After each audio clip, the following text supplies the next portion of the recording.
Okay, so today I just wanted to work through our first quiz that we had for the first semester of general chemistry, covering some of the material that we had from chapter 1, mainly the conversions that we needed to do. So let's take a look, right? As always, start by the top, looking at the directions. What I do want to say is make sure that you guys are showing all your work when you're working through these problems. I do look to give partial credit, and if you're not showing your work, then it's hard to give any partial credit. But let's look at number 1 here. So we're asked to convert 2.54 NM to M. So the key thing for these top 3 problems is just knowing your conversion factors.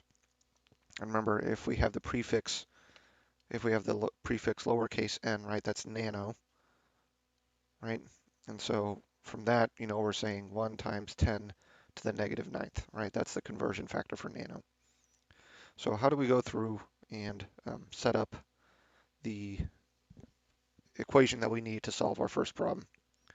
Well, what we do is this, right? 2.54 nanometers. For every we need to convert this into meters, right? So our answer is going to come out in meters.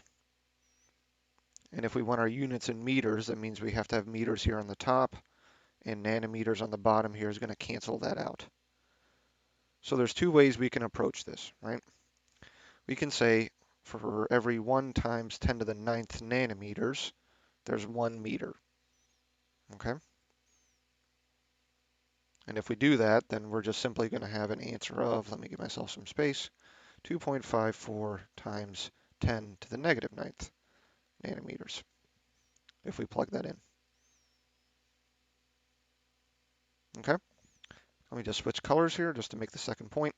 We can do the exact same math by using a slightly different setup, right? So let me just make a separation here. We can set up the exact same problem by saying 2.54 nanometers. Again, we're still going to have to convert to get rid of nanometers. We're still going to have to convert into meters. But we could say for every 1 nanometer, we have 1 times 10 to the negative ninth meters. Right? And we're going to end up at the exact same, whoops, not nanometers, meters, 10 to the ninth meters. Right? We're going to end up at the exact same answer.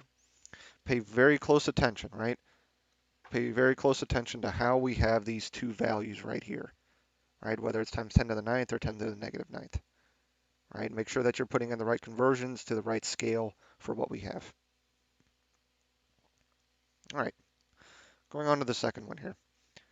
Right? So we have a problem where we're trying to go from milliliters to microliters. Now, we may not know the direct conversion between the two there. And so if you take a look at some of the other documents that I have for you guys, or what we talked about in class, the approach that we have for this is to convert into liters, right? So we'll take milliliters into liters and then into microliters. Okay? That's probably going to be the easiest way to do this with respect to making sure that we don't kind of trip ourselves up along the way.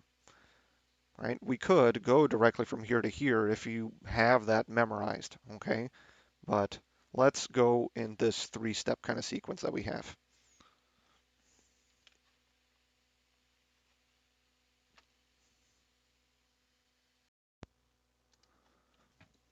All right, so let's set up our set of equations here.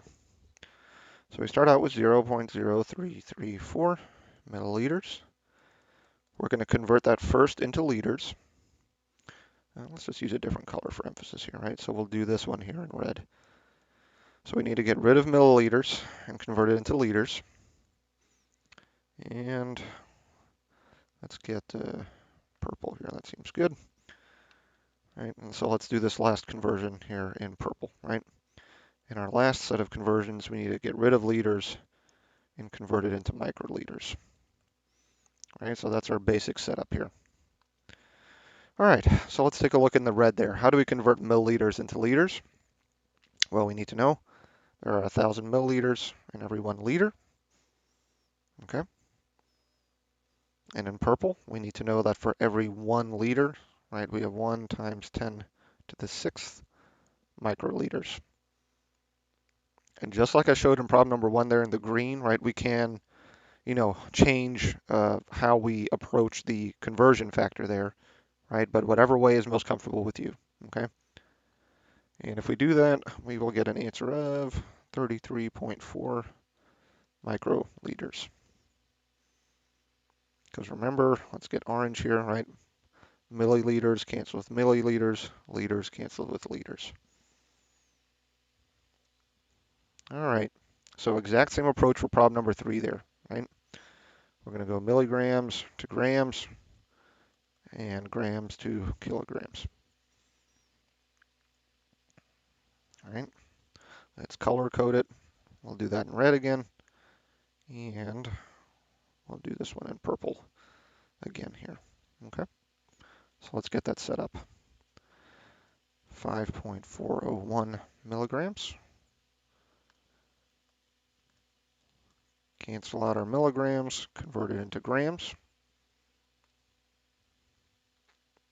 Cancel out our grams, convert it into kilograms. All right, now we'll go back through and fill in our numbers, fill in our conversion factors. There are 1,000 milligrams for every 1 gram. And for every 1 gram, right? Oh, excuse me here. Sorry, for every 1,000 grams, purple. Forgot my purple color, apologize. For every 1,000 grams, we have 1 kilogram. We plug that in, and I got a number of 5.401 times 10 to the negative 6 kilograms.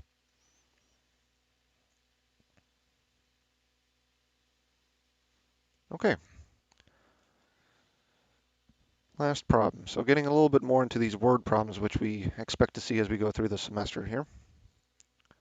So we are told that we have some chunk of titanium, right? We have some chunk of titanium. Sorry, I have to readjust my mic here. Right? We have some chunk of titanium that displaces 125 milliliters. Okay, so we're given a unit of volume.